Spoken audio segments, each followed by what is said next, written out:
ലോകമെമ്പാടുമുള്ള മലയാളികളായ സിനിമാ പ്രേക്ഷകർ ഈ ദിവസങ്ങളിൽ ചർച്ച ചെയ്യുന്നത് എമ്പുരാനാണ്. നമ്മുടെ രാഷ്ട്രീയ മേഖലകളിൽ, പ്രത്യേകിച്ച് ദേശീയ രാഷ്ട്രീയമായാലും സംസ്ഥാനത്തെ രാഷ്ട്രീയ മേഖലകളായാലും ഈ എമ്പുരാനാണ് ചർച്ചാ വിഷയം. സിനിമയിലെ കഥയുമായിട്ട് മുന്നോട്ട് പോകുമ്പോൾ നിരവധി വിവാദങ്ങളാണ് നമ്മുടെ നാട്ടിലിപ്പോൾ പുകഞ്ഞുകൊണ്ടിരിക്കുന്നത്. ഈ സിനിമയുടെ സൃഷ്ടി തന്നെ ഒരു വിവാദം ലക്ഷ്യമിട്ട് ഉണ്ടാക്കിയതാണോ എന്ന് പോലും സംശയിക്കേണ്ട ഒരു സാഹചര്യത്തിലേക്കാണ് കാര്യങ്ങൾ എത്തിയിരിക്കുന്നത്. അണിയറ പ്രവർത്തകരുടെ ലക്ഷ്യം വലിയൊരു സാമ്പത്തിക നേട്ടമായിരുന്നു എന്നത് ഇപ്പോഴത്തെ ആ ഒരു സിനിമയുടെ ഒരു മുന്നോട്ടുള്ള പോക്ക് കാണുമ്പോൾ എല്ലാവർക്കും മനസ്സിലാക്കാൻ സാധിക്കുന്നതാണ്. ആവിഷ്കാര സ്വാതന്ത്ര്യം അല്ലെങ്കിൽ കലയെ കലയായിട്ട് കാണണം, സിനിമയായിട്ട് കാണണം എന്നൊക്കെയുള്ള വാദങ്ങൾ നിരത്തി എമ്പുരാനെ ചിലരെ അനുകൂലിച്ച് മുന്നോട്ട് വരുമ്പോൾ ഈ സിനിമയിലൂടെ ജനങ്ങളുടെ മനസ്സിലേക്ക് കുത്തിവെക്കാൻ ശ്രമിച്ചത് തികഞ്ഞ പൈശാചികതയും മതസ്പർദ്ധയും അതോടൊപ്പം തന്നെ സാമൂഹിക ധ്രുവീകരണവും എല്ലാറ്റിനുമുപരി തികഞ്ഞ ക്രൈസ്തവ വിരുദ്ധതയുമാണെന്ന് നിസ്സംശയം പറയാനായിട്ട് സാധിക്കും. ഈ വിഷയങ്ങളാണ് ഇന്നത്തെ നിലപാട് ചർച്ച ചെയ്യുന്നത്. എല്ലാ പ്രേക്ഷകർക്കും സ്വാഗതം. ഞാൻ ലിയോപോൾ, എന്നോടൊപ്പം ഉള്ളത് അരുണും ജോജിയും. ഈ എമ്പുരാൻ സിനിമ ഞാനൊരു 3ആയിട്ടാണ് തരംതിരിക്കുന്നത്. കാരണം ഈ സിനിമയെ തന്നെ അതിൻ്റെ ഒരു കഥയുമായി ബന്ധപ്പെട്ടൊക്കെ ഈ സിനിമയിൽ ആദ്യം തന്നെ നമുക്ക് ടൈറ്റിൽ തന്നെ കാണിക്കുന്നത് ഈ 2002 നമ്മുടെ രാജ്യം മുഴുവൻ ചർച്ച ചെയ്ത അല്ലെങ്കിൽ വലിയ പ്രമാദമായിട്ടുള്ള ഒരു കലാപവുമായി ബന്ധപ്പെട്ട അതിൻ്റെ ഒരു രംഗമാണ് ഫസ്റ്റ് തന്നെ നമ്മൾ കാണാൻ സാധിക്കുന്നത്. ആദ്യം തന്നെ ആ ട്രെയിനിലെ തീവെപ്പുമായിട്ടുള്ള ബന്ധപ്പെട്ടുള്ള ഷോട്ട്സാണ് നമുക്കിങ്ങനെ അതൊരു ഗ്രാഫിക്സ് പോലെ ഇങ്ങനെ കാണിച്ചു പോകുന്നു. പക്ഷേ കഥ ആരംഭിക്കുമ്പോൾ വിശദമായിട്ടുള്ള ഒരു സ്റ്റോറി പോലെ വരുന്നത് ആ തീവെപ്പിന് ശേഷം നടന്ന വലിയൊരു കലാപം. നമ്മുടെ ഇന്ത്യൻ സംസ്ഥാനത്ത് തന്നെ എല്ലാവരും ചർച്ച ചെയ്ത ഒരു സംഭവമാണ്. വീണ്ടും നമ്മൾ ആ പേരിലേക്കൊന്നും പോകുന്നില്ല. കാരണം നമ്മുടെ ഉദ്ദേശം എന്ന് പറയുന്നത് ഒരു സ്പർദ്ധ ഉണ്ടാക്കുക എന്നുള്ളതല്ല. അതുകൊണ്ട് അതിൻ്റെ ഒരു അതിൻ്റെ ഉള്ളിലേക്ക് നമ്മൾ വീണ്ടും ഇറങ്ങി പോകുന്നില്ല. പക്ഷേ ഈ സിനിമയിൽ ആദ്യം തന്നെ കാണിക്കുന്നത് ഈ സിനിമയുടെ കഥയുടെ ബേസ് തന്നെ ഈ ഒരു കലാപമാണ്. ഈ കലാപത്തിന് ശേഷം അവിടെ ഇരയാക്കപ്പെടുന്ന ഒരു കുടുംബത്തിൽ നിന്ന് ഒരു കുട്ടി മാത്രം അവശേഷിക്കുന്നു. ആ കുട്ടി പിന്നീട് അവൻ്റെ ജീവിതത്തിൽ അവൻ ചെന്ന് പെടുന്നത് മറ്റൊരു വലിയ ദുരന്തത്തിൽ, അതായത് ഒരു തീവ്രവാദ സംഘത്തിലേക്ക് തന്നെയാണ് അവൻ എത്തപ്പെടുന്നത്. അവിടെ പഠിപ്പിക്കുന്ന കാര്യങ്ങൾ, ഈ രണ്ടാമത്തെ കാര്യങ്ങൾ ഞാൻ ഉദ്ദേശിക്കുന്നത്, ആദ്യം നമ്മുടെ ഈ കലാപവുമായി ബന്ധപ്പെട്ട കാര്യങ്ങൾ, അതോടൊപ്പം തന്നെ അതിനുശേഷം ഇതിൻ്റെ ഇരകൾ ചെന്ന് ചാടുന്നത് തീവ്രവാദത്തിലേക്ക് എന്നുള്ളൊരു സൂചന തരുന്ന മറ്റ് രംഗങ്ങൾ, അതോടൊപ്പം തന്നെ അവിടെ പഠിപ്പിക്കുന്ന കാര്യങ്ങൾ, ക്രിസ്ത്യാനികൾക്കെതിരെ അല്ലെങ്കിൽ വിശ്വാസികളല്ല തീവ്രവാദികൾ വിശ്വസിക്കുന്ന വിശ്വാസ സംഹിതയ്ക്ക് എതിരായി നിൽക്കുന്ന ആളുകളെ കൊല്ലണം എന്ന് വ്യക്തമായി പഠിപ്പിക്കുന്ന രംഗങ്ങളുണ്ട്. അതോടൊപ്പം തന്നെ ഹിന്ദുസ്ഥാനികളെ ഉന്മൂലനം ചെയ്യണം എന്നുള്ള രംഗങ്ങളുണ്ട്. യഹൂദികളെ കൊന്നുകളയണം എന്ന് പറയുന്ന രംഗങ്ങളുണ്ട്. എനിക്കറിയില്ല ഇങ്ങനെ ഒരു സിനിമയിൽ യഹൂദികളെ എന്തിനു ഉൾപ്പെടുത്തി എന്നുള്ളത്. കാരണം അത് പറയുന്ന കാര്യമുണ്ട്. അവിടെ ആ തീവ്രവാദ സംഘങ്ങളുടെ ലക്ഷ്യമെന്ന് പറയുന്നത് ലോകത്ത് യഹൂദർ തന്നെയാണ്. അതുകൊണ്ട് യഹൂദരെ അവിടെ പറഞ്ഞു വയ്ക്കുകയാണ്. അപ്പോൾ യഹൂദികളെ കൊല്ലണം, ഹിന്ദുസ്ഥാനികളെ കൊല്ലണം, തങ്ങളുടെ വിശ്വാസത്തിനെതിരായി നിൽക്കുന്നവരെ കൊല്ലണം എന്നുള്ള വലിയ വ്യക്തമായൊരു സന്ദേശം ഈ സിനിമയിൽ പറഞ്ഞു പോകുന്നു. മൂന്നാമത് ഞാൻ കണ്ടത് ഇതിൽ ഒരു ക്രൈസ്തവ വിരുദ്ധമായിട്ടുള്ള അല്ലെങ്കിൽ വളരെ പച്ചയായിട്ട് ദൈവനിന്ദ നമുക്ക് ഈ സിനിമയിൽ ഉടനീളം കാണാൻ സാധിക്കുന്നതായിട്ടാണ്. ഈ കേരളത്തിൻ്റെ പശ്ചാത്തലത്തിലുള്ള ഒരു കഥ പറഞ്ഞു പോകുമ്പോഴും ഇൻ്റർനാഷണൽ തലത്തിലുള്ള ഒരു ഡ്രഗ് കാർട്ടിൽ പോലുള്ള വലിയ മാഫിയകളുടെ കഥ പറഞ്ഞു പോകുമ്പോഴും അതിലുപരി ദൈവനിന്ദ മാക്സിമം കാണിക്കാനായിട്ട്, സാത്താനെ മാക്സിമം പ്രൊമോട്ട് ചെയ്യാനായിട്ട് ഇവർ ഓരോ രംഗങ്ങളിലും ശ്രദ്ധിച്ചിട്ടുണ്ട്. ഈ ലൂസിഫർ എന്നുള്ള ആ ഒരു പേര് തന്നെ ഇതിനു മുമ്പ് ഇറങ്ങിയ സിനിമയുടെ ആ ഒരു ടൈറ്റിൽ എഴുതിയതുമായി ബന്ധപ്പെട്ട് അത് പൃഥ്വിരാജിനോട്, ഇതിൻ്റെ സിനിമാ സംവിധായകനോട് ഒരു അവതാരകൻ ചോദിച്ചപ്പോൾ അദ്ദേഹം പറഞ്ഞത് തന്നെ ആ ലെറ്റർ പോലും നിങ്ങൾക്ക് മനസ്സിലാക്കാൻ സാധിക്കുന്നില്ലെന്നാണ് അദ്ദേഹം പറഞ്ഞത്. പക്ഷേ ആ ലെറ്ററിൽ പോലും എന്തോ നിങ്ങൾക്ക് അറിയാത്തത് ഒളിഞ്ഞിരിപ്പുണ്ടെന്നാണ് പൃഥ്വിരാജ് പറഞ്ഞത്. കാരണം ഇവരുടെയൊക്കെ അജണ്ട മറ്റൊന്നാണ്. അതിൽ തന്നെ നമുക്ക് അറിയാം, ഈ സിനിമയ്ക്ക് മുമ്പിറങ്ങിയ സിനിമ തന്നെ ആയാലും സാത്താനെ, അത് നേരിട്ട് സാത്താൻ്റെ പേരുള്ള ലൂസിഫർ എന്ന് പറഞ്ഞ സിനിമയായാലും ഇപ്പോൾ എമ്പുരാൻ എന്ന് പറഞ്ഞാൽ നമ്മൾ ഇതിനു മുമ്പുള്ള നിലപാടിൽ വളരെ വിശദമായിട്ട് ചർച്ച ചെയ്തതാണ്.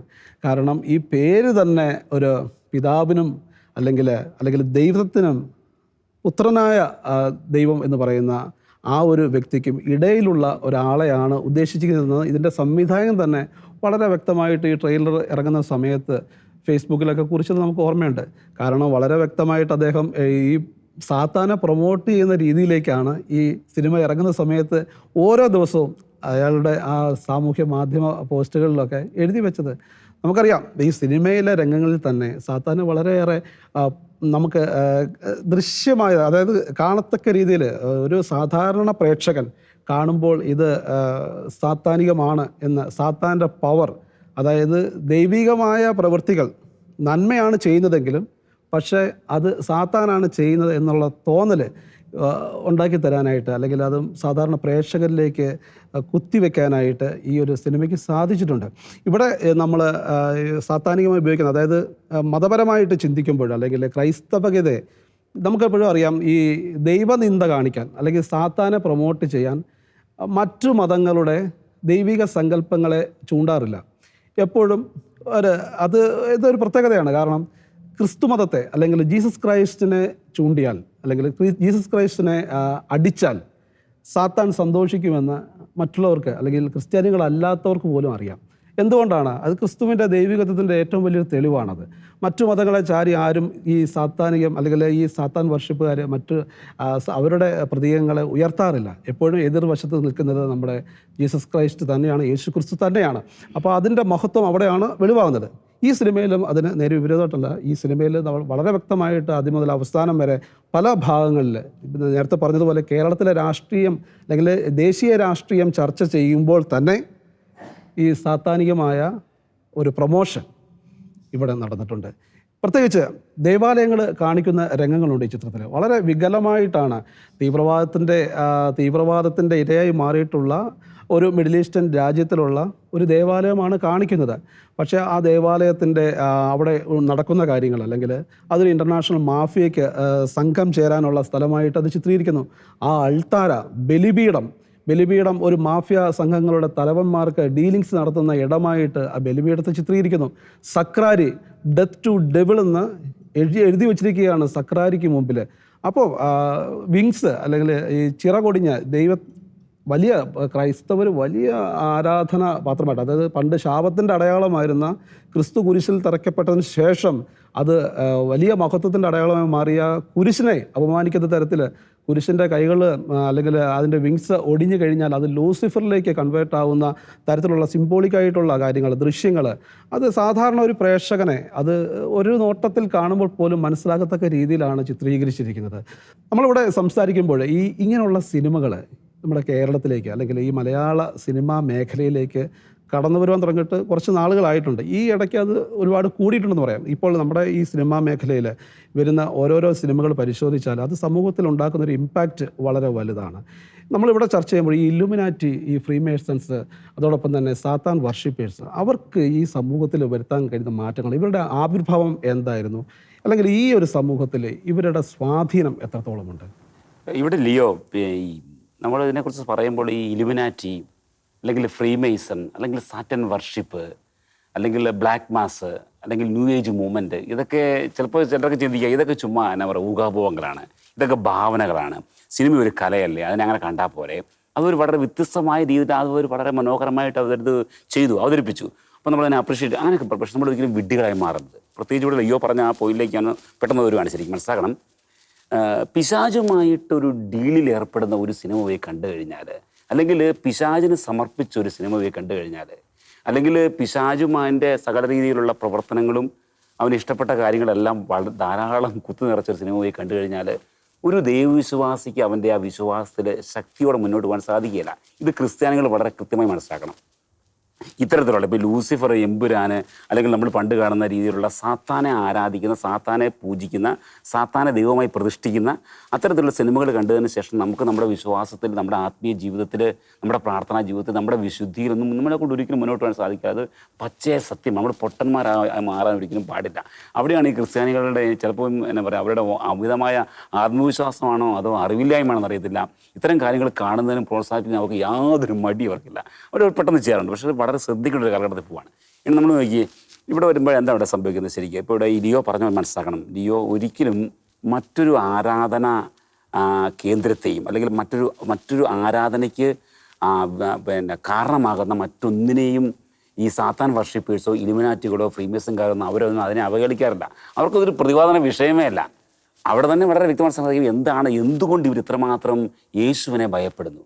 ആദ്യകാലം മുതൽ നമ്മൾ ബൈബിൾ എടുത്ത് പഠിക്കുമ്പോൾ മനസ്സിലാക്കണം, ആദ്യകാലം മുതൽ തന്നെ ബൈബിളിൽ തിന്മയുടെ പ്രതീകമാണ് പിശാജ്, ലൂസിഫർ, സാത്താന്. അതിൻ്റെ മറ്റൊരു പ്രതീകമാണ് സർപ്പം, പാമ്പ്. ഇങ്ങനെ പല രീതിയിലുള്ള പ്രതീകങ്ങളുണ്ട് ശരിക്കും. അപ്പോൾ അന്ന് മുതൽ തന്നെ തിന്മയും നന്മയും തമ്മിലുള്ള ഒരു പോരാട്ടമുണ്ട്. ആ പോരാട്ടം പുത്രൻ തമ്പുരാനായ യേശുക്രിസ്തുവും അത് പിശാചിൻ്റെ അല്ലെങ്കിൽ വീണുപോയ മാലാഖയുടെ തലവനായ ലൂസിഫറും അവൻ്റെ കിങ്കരന്മാരും തമ്മിലാണ് ശരിക്കും. അപ്പം യേശുവിനെ ശരിക്ക് അനുകരിക്കുന്ന, യേശുവിനെ ഫോളോ ചെയ്യുന്ന വിശ്വാസികളും ആയിട്ട് ഇവർക്കൊരു പോരാട്ടമുണ്ട് ശരിക്കും. അതാണ് ശരിക്ക് ഇന്ന് കത്തോലിക്ക സഭയാണ് ശരിക്ക് ഈ രീതിയിലുള്ള തിന്മയുടെ എല്ലാ ശത്രുക്കളുടെയും അല്ലെങ്കിൽ തിന്മയുടെ ശക്തികളുടെ എല്ലാം ഒരു പ്രധാനപ്പെട്ട എന്താ പറയുക അവരുടെ ഒരു തടസ്സം എന്ന് പറയുന്നത് ശരിക്കും. അപ്പോൾ അത് കാരണമാണ് അവർ ഈ കുരിശിനെ ആക്രമിക്കുന്നത്. മനസ്സിലാക്കണം, കുരിശും ക്രിസ്തുവും സഹനവും യേശുവിൻ്റെ രക്തവും യേശുവിൻ്റെ പീഡാസഹനവും ഒക്കെ സാത്താന് പണ്ട് മുതലേ വളരെ വെറുപ്പുളവാക്കുന്ന അല്ലെങ്കിൽ അവനെ പേടിപ്പെടുത്തുന്ന കാര്യമാണ്. അത് കാരണമാണ് ഇത്തരം സിനിമകളിൽ ഈ ഒരു ആവശ്യമില്ലാഞ്ഞിട്ടും കുരിശൊടിഞ്ഞ് വീഴുന്നതും കുരിശിനെ ലൂസിഫർ ആക്കുന്നതും ആര് ചിത്രീകരിച്ച് അത് സാത്താനെ പ്രൊമോട്ട് ചെയ്യുന്നത്. ഇനി മറ്റൊരു കാര്യം മനസ്സിലാക്കണം, ഞാൻ ജസ്റ്റിനെക്കുറിച്ച് അറിയാം, ജസ്റ്റ് ഞാനിതിനെക്കുറിച്ച് മനസ്സിലാക്കാൻ ഞാൻ സിനിമ കണ്ടില്ലേ പോലും മനസ്സിലാക്കാൻ വേണ്ടി ഞാനതിനെക്കുറിച്ചൊന്ന് ചിന്തിച്ചപ്പോൾ അവിടെ വലിയൊരു ഡീലിംഗ് ഉണ്ട് ശരിക്കും. ഇതിൻ്റെ ടീസർ വന്നപ്പോൾ തന്നെ പറഞ്ഞൊരു വലിയ കാര്യമുണ്ട്, അറിയോ? You are inviting Satan.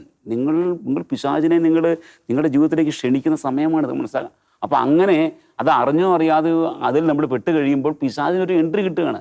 അവൻ നമ്മൾ വിളിച്ചു വരുത്തുകയാണ്. അവൻ വളരെ നാണം കെട്ടവനാണ്, ആരും നാണമില്ല, അവന് പിന്നെ നമ്മുടെ മേലെ അവകാശം പറയാൻ പറ്റും. ആ രീതിയിൽ പോകുന്നൊരു വിശ്വാസിയുടെ ഒരു ജീവിതത്തിൽ എന്തെല്ലാം ആത്മീയ തകർച്ചയുണ്ടാവും, ഭൗതിക തകർച്ചയുണ്ടാവും. അവൻ്റെ സൈക്കോളജിക്കലിയും ഇമോഷണലിയും അതുപോലെ in all area of his life വല്ലാതെ അത് അഡ്വേഴ്സ്ലി അഫക്റ്റ് ചെയ്തത്. അത് മനസ്സിലാക്കാനുള്ളൊരു ജ്ഞാനമാണ്. ഇതിനെക്കുറിച്ചൊക്കെ ശരിക്കും പറയുകയാണെങ്കിൽ നമ്മൾ മനസ്സിലാക്കണം, ഈ ഇലുമിനാറ്റിയെക്കുറിച്ച് ഇപ്പോൾ ഞാൻ ആദ്യം പറഞ്ഞതുപോലെ തന്നെ ഈ ഇലുമിനാറ്റിയെക്കുറിച്ച് പറയുമ്പോൾ ഇവരുടെ ഒരു ഫോർമേഷൻ എന്ന് പറയുന്നത് ഒരു 17ാം നൂറ്റാണ്ടിലാണ് ശരിക്കും. അതിന് അവരാദ്യം ഫോം ചെയ്യപ്പെട്ടത് ഈ രീതിയിൽ ഒരു സാത്താൻ വർഷിപ്പ് സംഘടനയായിട്ടൊന്നുമല്ല. ഒരു സ്വതന്ത്ര ചിന്താഗതിയുള്ള അല്ലെങ്കിൽ യുക്തിവാദികൾ, ഇൻ്റലക്ച്വൽ ജയൻസ്, സഭയുടെ എല്ലാ കാര്യങ്ങളും അങ്ങോട്ട് അംഗീകരിക്കാൻ പറ്റാത്തവർ, അല്ലെങ്കിൽ വിശ്വാസത്തിൻ്റെ ഭാഗമായ എല്ലാ കാര്യങ്ങളിലും അങ്ങോട്ട് തന്നെ അവർ ഒരു ഉൾക്കൊള്ളാൻ പറ്റാത്തവർ, അവർ സ്വതന്ത്ര ചിന്താഗതിക്ക് വേണ്ടി ഫോം ചെയ്തതാണ്. പക്ഷെ മെല്ലെ മെല്ലെ അത് ടേൺ ചെയ്തു. മനസ്സിലാക്കണം, അവിടെയാണ് മനസ്സിലാക്കേണ്ടത്. ഈ നമ്മുടെ ബുദ്ധി കൊണ്ടൊരു പിശാചിനെ നമുക്ക് ഒരിക്കലും കീഴ്പ്പെടുത്താൻ സാധിക്കില്ല. എത്ര ബുദ്ധി ഉണ്ടെങ്കിലും ദൈവത്തിൽ നിന്ന് വരുന്ന ജ്ഞാനമില്ലെങ്കിൽ പിശാചിനെ നമ്മളെ ഉറപ്പായിട്ടും അവനോട് പറ്റിക്കാൻ പറ്റും. മെല്ലെ മെല്ലെ അവരുടെ ലക്ഷ്യം മാറി, അവരുടെ ആരാധന വിഷയം മാറി, അത് സാത്താൻ സംഘടനയെ മാറുകയാണ് ചെയ്യുന്നത്. ഒരു 18ാം നൂറ്റാണ്ട് 10ാം നൂറ്റാണ്ടായി കഴിയുമ്പോഴത്തേക്കും ഈ ഇലുമിനാറ്റി എന്ന് പറയുന്ന സംഘടന അവർ ശരിക്കും ലോകത്തിൽ അവർ എല്ലായിടങ്ങളിലും അവർ വളരെ ശക്തി പ്രാപിച്ചു. ധാരാളം സമ്പത്ത് അല്ലെങ്കിൽ എന്താ പറയുക പണത്തിൻ്റെ ഒരു വലിയ ഒരു കമ്മ്യൂണലുണ്ടായി. അവർക്ക് എല്ലായിടത്തും പിടിമുറുക്കാൻ സാധിച്ചു, രാജ്യങ്ങളെ നിയന്ത്രിക്കാൻ സാധിച്ചു, അവരുടെ പ്രത്യയശാസ്ത്രങ്ങൾ അവർ വല്ലാതെ വ്യാപിപ്പിച്ചു. അതിൻ്റെ പല പല വകഭേദങ്ങളാണ് ഈ പറഞ്ഞ ഈ ഫ്രീമേസൺ ഗ്രൂപ്പുകൾ അല്ലെങ്കിൽ സൈറ്റൻ വർഷിപ്പ്, ബ്ലാക്ക് മാസ്. മനസ്സിലാക്കണം, കറുത്ത കുർബാന, അതായത് ഈശോയുടെ ശരീരം അല്ലെങ്കിൽ ഈശോ ആകുന്ന പരിശുദ്ധ കുർബാന എടുത്ത് വളരെ മ്ലേച്ഛമായ രീതിയിൽ അതിനെ അവഹേളിച്ച് ചെയ്യുന്ന പ്രവൃത്തി, അത് സാത്താന് വളരെ പ്രീതികരമാണ്. അവിടെ മനസ്സിലാക്കണം, മറ്റൊന്നും എടുക്കുന്നില്ല, മറ്റൊരു ആരാധന വിഷയം എടുക്കുന്നില്ല. അവർ തിരുവോസ്തു മാത്രമേ എടുക്കുന്നില്ല. അവിടെയൊക്കെ മനസ്സിലാക്കണം എന്താണ് അതിൻ്റെ ആ ഒരു സത്യം, എന്താണ്, എന്തുകൊണ്ട് അവർ യേശുവിനെ ഭയപ്പെടുന്നു, കുരിശിനെ ഭയപ്പെടുന്നു, കാരണം അവൻ ദൈവപുത്രനാണ്. അതാണ്. അപ്പോൾ അങ്ങനെ വന്ന് അതിനുശേഷം പിന്നെ അവരുടെ ഡെവലപ്മെൻറ്റ്സ് എല്ലാം ഇപ്പം നമ്മൾ ഈ കാണുന്ന ഈ ഒരു എന്താ പറയുക ഈ ഡീപ്പ് സ്റ്റേറ്റ് തുടങ്ങി സകല അരാജകത്വ പ്രവർത്തനങ്ങൾ, ഇതിൻ്റെ എല്ലാം പുറകിൽ ഇവരുടെ വലിയ ശക്തമായ കൈയുണ്ട്. അപ്പോൾ അവർ ഒരു പുതിയ വേൾഡ് ഓർഡർ സൃഷ്ടിക്കാനുള്ള ഒരു വലിയ ശ്രമമാണ്. അത് അവർ എല്ലാ മേഖലയും ഉപയോഗിക്കുന്നു. അത് ബിസിനസ് ആയിക്കോട്ടെ, സ്പോർട്സ് ആയിക്കോട്ടെ, സിനിമയായിക്കോട്ടെ, സംഗീതമായിക്കോട്ടെ, സാഹിത്യമായിക്കോട്ടെ, ഏത് രാഷ്ട്രീയം, എല്ലാ മേഖലയും ഉപയോഗിക്കുന്നു. അതൊരു പ്രധാനപ്പെട്ട മേഖലയാണ് ഈ സിനിമ എന്ന് പറയുന്നത്. നമ്മൾ പണ്ടുകാലത്ത് നമ്മൾ ഈ ഹോളിവുഡിൽ കണ്ടിട്ടുണ്ട്, പക്ഷേ ഇപ്പോൾ നമ്മുടെ കേരളത്തിൽ അത് വളരെ സജീവമായി മാറിയിരിക്കുക. മനസ്സിലാക്കണം, കേരളത്തിൽ സജീവമായി മാറിയിരിക്കണം. അപ്പോൾ ഈ ആക്ടേഴ്സിന് അവർക്ക് പല ലക്ഷ്യങ്ങളുണ്ട്, അവർക്ക് പല പല രീതിയിലുള്ള എന്നാ പറയുക ഈ സാത്താനെ വർഷിപ്പ് ചെയ്ത അവൻ്റെ ഒരു വലിയൊരു വാഗ്ദാനമാണല്ലോ, നീ എന്നെ ആരാധിച്ചു കഴിഞ്ഞാൽ നിനക്ക് ലോകം മുഴുവൻ തരാം. യേശുവിനോട് പറഞ്ഞ കാര്യമാണത്. അപ്പോൾ എന്ന് പറഞ്ഞാൽ അവൻ എല്ലാവരും പറയുന്നുണ്ട്. അപ്പോൾ അതിൽ പെട്ടുപോകുന്നു ചിലർ, പക്ഷേ അതിൽ നമ്മൾ പെട്ടുപോകാൻ പാടില്ല, ഇല്ലയോ ഇവിടെ മനസ്സിലാക്കണം. അപ്പോൾ ഇത്തരത്തിലുള്ള ഒരു ഈ സാത്താൻ്റെ പ്രവർത്തനങ്ങൾ മനസ്സിലാക്കി നമ്മളതിനെ ചെറുക്കേണ്ടത് ആവശ്യമാണ് ശരിക്കും. നമ്മൾ അതിനെക്കുറിച്ച് അവിടെയാണ് നമ്മൾ ദൈവിക ജ്ഞാനം പ്രാപിക്കേണ്ടത് ശരിക്കും. നമ്മൾ തികച്ചും അജ്ഞരായിട്ട് മുന്നോട്ട് പോയാൽ ഇത്തരത്തിലുള്ള എന്നാ പറയുക ഈ കെണികൾ പെട്ടുപോകും. ഇന്നിപ്പം ഈ സിനിമയെ ബന്ധപ്പെടുത്തി പലരും പറയുന്നത് ഈ രാജ്യവിരുദ്ധത അതോടൊപ്പം നീക്കം ചെയ്യണം, അതോടൊപ്പം നീക്കം ചെയ്യേണ്ടത് തന്നെയാണ്. അത് മറ്റു പല കാര്യങ്ങളും പറഞ്ഞു. പക്ഷേ എങ്കിലും പോലും ക്രൈസ്തവ വിരുദ്ധതയോ അല്ലെങ്കിൽ ക്രിസ്തു ദൈവനിന്ദയെക്കുറിച്ചോ അല്ലെങ്കിൽ പിശാചിനെ ഇങ്ങനെ പൂഴ്ത്തിനെക്കുറിച്ചൊന്നും ആർക്കും സംസാരിക്കാൻ പോലും താല്പര്യമില്ലായിരിക്കും. KCBC അതിനെക്കുറിച്ച് ഇന്ന് പറഞ്ഞിട്ടുണ്ട്, അതിനെക്കുറിച്ച് ആ ഒരു മേഖലയെക്കുറിച്ച്. അപ്പം മനസ്സിലാക്കണം. അപ്പോൾ ഈ ക്രൈസ്തവ വിരുദ്ധത ഇത്ര വളരെ എന്നാ പറയുക വളരെ സ്പഷ്ടമായ രീതിയിൽ പ്രകടിപ്പിച്ചിട്ട് പോലും ആർക്കൊരു വിഷയമില്ല ആരും. അപ്പം നമ്മൾ അവിടെയാണ് നമ്മുടെ വിശ്വാസമൂഹത്തെ നമ്മൾ ഉണർത്തേണ്ട ആവശ്യം. ഇത് സാത്താൻ്റെ ഒരു ഭയങ്കരമായ രീതിയിൽ പ്രവൃത്തി വ്യാപിക്കുന്ന ഒരു കാലഘട്ടമാണ്. അത് സമൂഹത്തിൽ വളരെ ഭയങ്കരമായുള്ള അവസ്ഥ ഉണ്ടാക്കുന്ന രീതിക്ക് ആ പ്രവർത്തനം മനസ്സിലാക്കി ക്രൈസ്തവ വിശ്വാസികൾ ഉണരണം. ചുമ്മാ നമ്മൾ എല്ലാത്തിനെയും കയറി പ്രൊമോട്ട് ചെയ്ത് നമ്മൾ ക്യൂരിയോസിറ്റിക്ക് പോയി നമ്മൾ കണ്ട് ഇത്രത്തിന് നമ്മൾ കണ്ട് ഒരിക്കലും പ്രൊമോട്ട് ചെയ്യാൻ പാടില്ല. നമ്മൾ ഇവരുടെ ഒരു കണി മനസ്സിലാക്കണം. അരുൺ, ഈ സിനിമയിൽ തന്നെ ഒരു മാഫിയ സംഘങ്ങളുടെ ഒരു കൂട്ടായ്മയൊക്കെ കാണിക്കുന്നത് ഒരു പള്ളിക്കകത്താണ്. പ്രത്യേകിച്ച് തീവ്രവാദത്തിൻ്റെ ഇരയായി തന്നെ മാറിയ നമ്മുടെ മുമ്പിൽ നിൽക്കുന്ന ഇറാഖിലെ ഒരു സ്ഥലത്തുള്ള തകർന്നടിഞ്ഞ അല്ലെങ്കിൽ പാതി തകർന്ന ആൾതാമസമില്ലാത്തൊരു വിജന സ്ഥലത്തുള്ള ഒരു ദൈവാലയത്തിലെ ഉള്ളിലാണ് ഈ ഡീലിങ്സ് നടക്കുന്നത്. സാത്താൻ്റെ പ്രതീകമായിട്ട് ഞാൻ നേരത്തെ പറഞ്ഞതുപോലെ കുരിശ് വന്ന് വീണ് അതിൻ്റെ വിങ്സ് ഒടിഞ്ഞിട്ട് അത് ലൂസിഫറായിട്ട് കൺവേർട്ട് ചെയ്യുന്ന ഒരു ഭാഗമൊക്കെ അവിടെ കാണിക്കുന്നുണ്ട്. അപ്പോൾ ഇത് മനഃപൂർവ്വം തിരഞ്ഞെടുത്തതായിരിക്കുമോ? ഇങ്ങനൊരു സീൻ മനഃപൂർവ്വം ക്രിയേറ്റ് ചെയ്യുന്നതായിരിക്കുമോ? ലിയോ സൂചിപ്പിക്കുന്നത് പോലെ ഈ സിനിമയ്ക്ക് കൃത്യമായിട്ട് നമ്മൾ നോക്കുകയാണെങ്കിൽ കൃത്യമായിട്ട് 2 അജണ്ടകളെ നമുക്ക് കാണാൻ കഴിയും. ഒന്ന്, തീവ്രവാദികൾക്ക് വേണ്ടി നിർമ്മിക്കപ്പെട്ട ഒരു സിനിമ. ആ ഒരു ആംഗിളിലൂടെ കൃത്യമായിട്ട് നമുക്ക് നോക്കുകയാണെങ്കിൽ നമുക്ക് കാണാൻ കഴിയും ഇത് തീവ്രവാദികൾക്ക് വേണ്ടി നിർമ്മിക്കപ്പെട്ട ഒരു സിനിമയാണ്.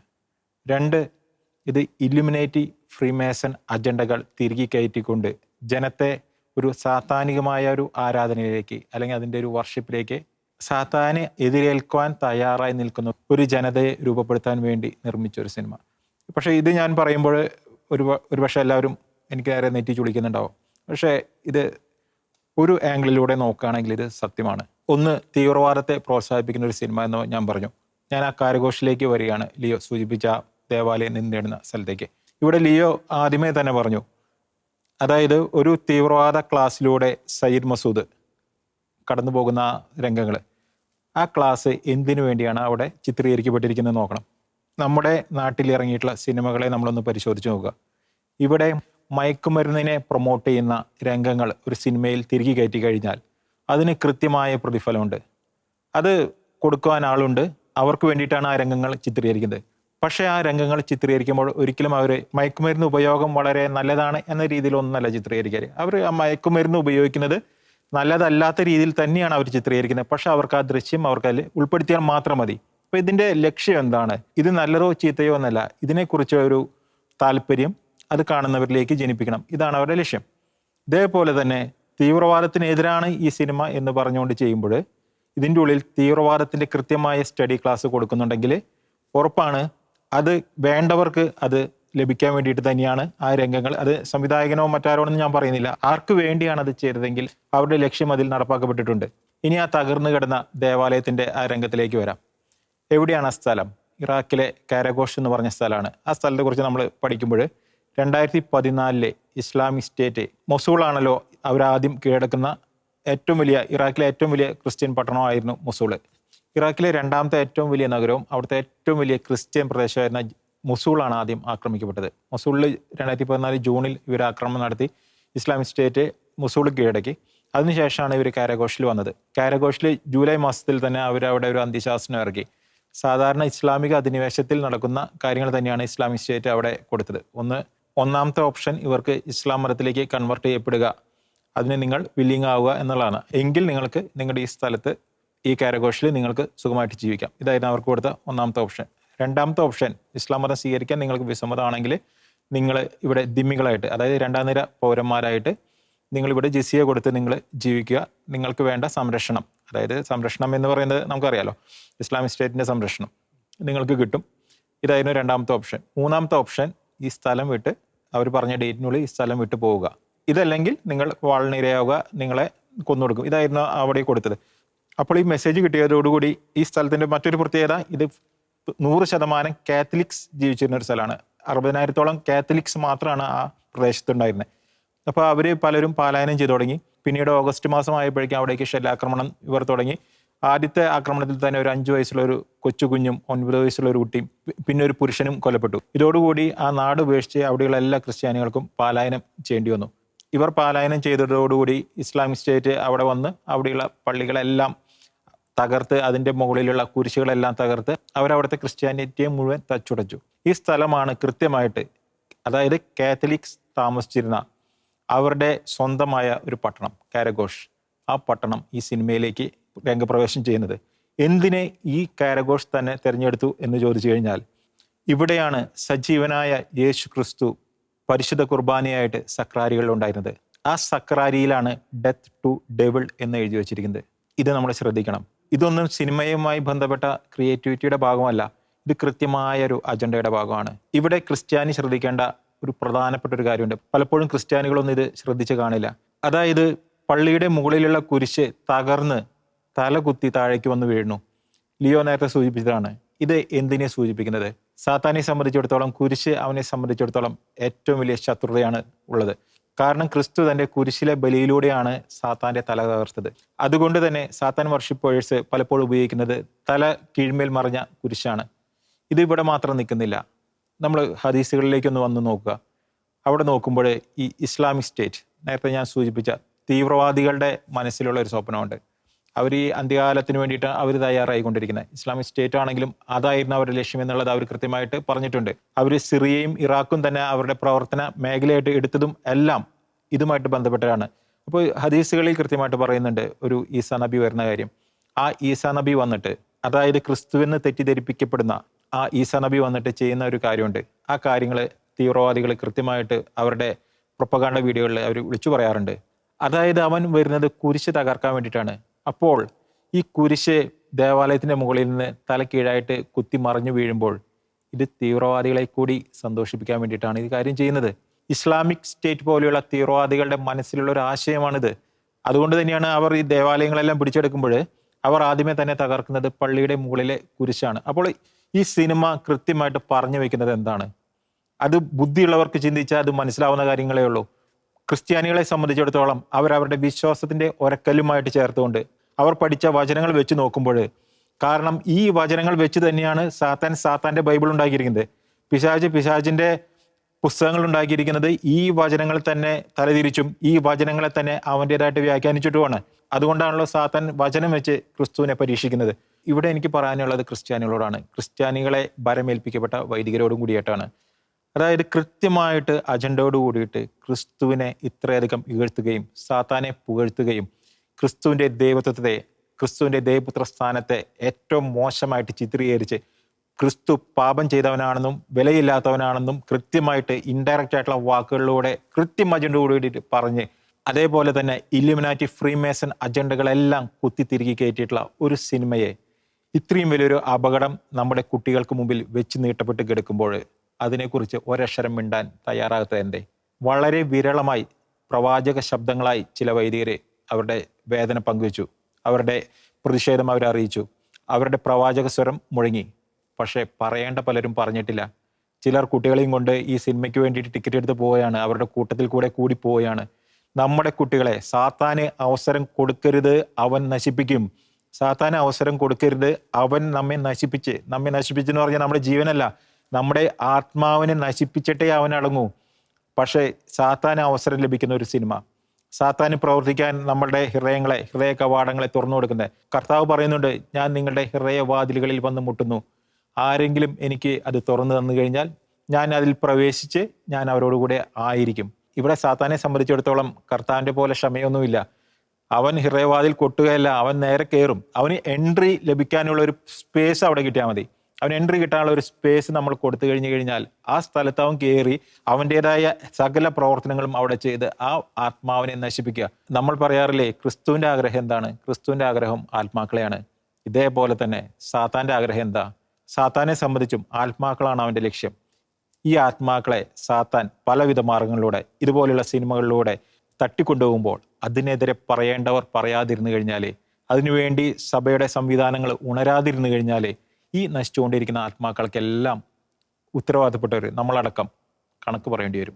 നമ്മൾ നേരത്തെ പറഞ്ഞ പോലെ കുരിശ് തകരുമ്പോൾ അവിടെ ലൂസിഫർ ഉദയം ചെയ്യുന്നു. അതോടൊപ്പം തന്നെ ദൈവപുത്രൻ തെറ്റ് ചെയ്യുമ്പോൾ ചെകുത്താനെ അല്ലാതെ ആരെ ആശ്രയിക്കുമെന്ന വലിയ വികലമായ ഒരു ആശയം, സൈദ്ധാനികമായ ആശയം പങ്കുവയ്ക്കുന്നു. അതോടൊപ്പം തന്നെ പിതാവിൻ്റെയും പുത്രൻ്റെയും ഇടയിൽ വിരിഞ്ഞ ഇരുട്ടിൻ്റെ പൂവെന്നുള്ളൊരു ഒരു നമ്മൾ വളരെയേറെ നമ്മുടെ വിശ്വാസ സംഹിതയുടെ, നമ്മുടെ വിശ്വാസത്തിൻ്റെ ഏറ്റവും അടിത്തറയും നെടുന്തൂണുമാണ് ത്രിത്വം എന്ന് പറയുന്നത്, പിതാവ് പുത്രൻ പരിശുദ്ധാത്മാവ് എന്നുള്ളൊരു കൺസെപ്റ്റ്.